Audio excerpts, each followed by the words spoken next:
السلام علیکم ورحمت الله وبرکاته.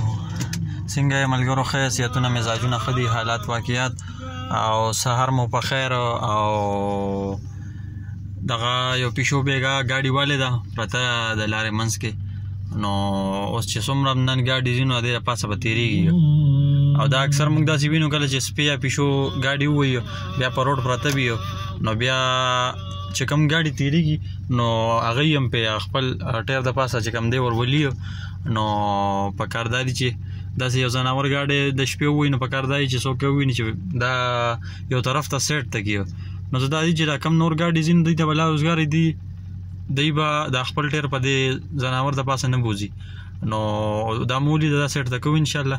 خو ما وې راشه د دې ملګرو دپاره یو میسج هم ریکارډ کړو د نیکۍ په نیت باندې، او کله چې هم داسې وي نو موږ له پکار دي چې دا یو سیټ ته کوو، یو طرف ته ایږدو، نو زه د لار به اوزګاره یي چې کوم ګاډي ځي هغې ته به مخه اوزګاره یي، به خپل ټایر د جسم باندې د پاسه نه بوځي. راځئ موږ سره انشاءالله.